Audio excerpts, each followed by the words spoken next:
This is an addendum to my video on reviews and ethics. I suggest that you watch that video before watching this one. Hey.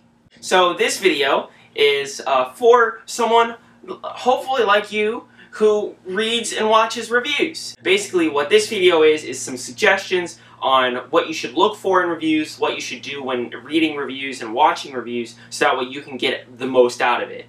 Because while it would be great if, you know, reviewers just fix everything that was wrong, that probably isn't going to happen. So I have 3 suggestions here. And we're going to talk about them, and then that'll be it. That'll be the video. It'll be great. Okay. The first thing I want to say, you know, what should you as a reader and consumer do to properly inform your purchasing decisions? Know what to look for in a review.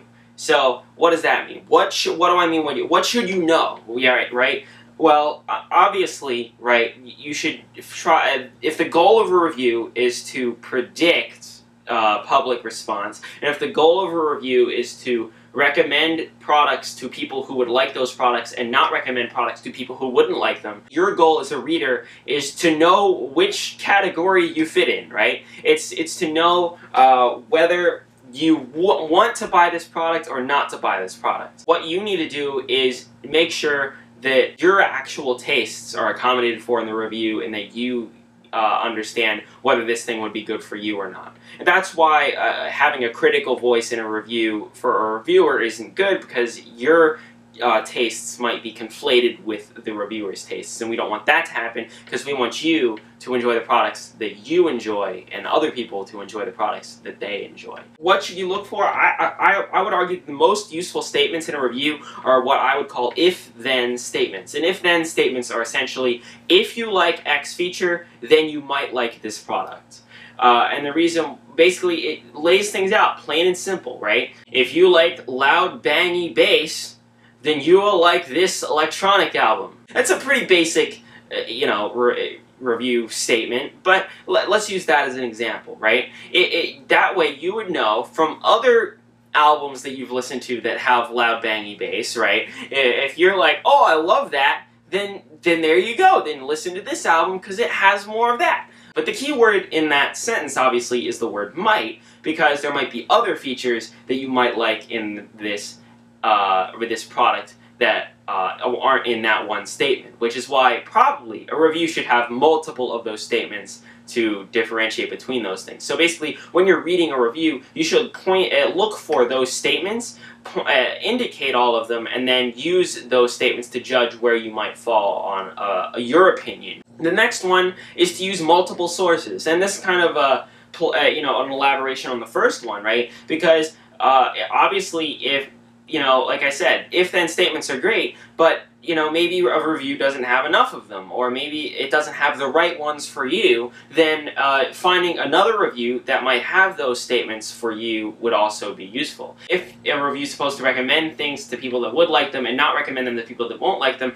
then in theory, all reviews should have the same recommendation. The thing is that people aren't perfect, and people have different outlooks, and predictions are never perfect. So that's why there are differences between reviews, because you know, people are going to predict different things and different aspects, and when combined, they provide a really nice picture. But individually, they might not show you exactly what you need. Especially with reviews, I wouldn't trust one guy to give you all of your review stuff, because hey, you know, while that guy might be giving you a great review, and that guy might have a good precedent for predicting public reception, there might be an element where some information might be left out, or he makes a mistake, or whatever's going on. So that way, if you compare it against other reviews, then you can better figure out what's going on and get a bigger picture for yourself. Basically, the more knowledge you have, the better your purchasing decision. Don't read like 20,000 reviews. I don't even think 20,000 reviews exist of most things.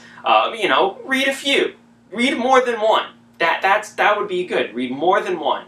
There you go. The third one, and the final one, is to look for proper disclosure, and if it exists, then take that into account when reading the review, right? Or watching the review, whatever. First off, if disclosure doesn't exist, then you don't know the background behind what the reviewer was, you know, what their conditions of the reviewer's review was. And that can be useful information for reasons that I explained in the main video, right? So I'm not going to go into that. If it does exist, then what you can do is you can say, okay, this reviewer looked at, even just looking from their past reviews, this reviewer has looked at nothing but these things for the past while.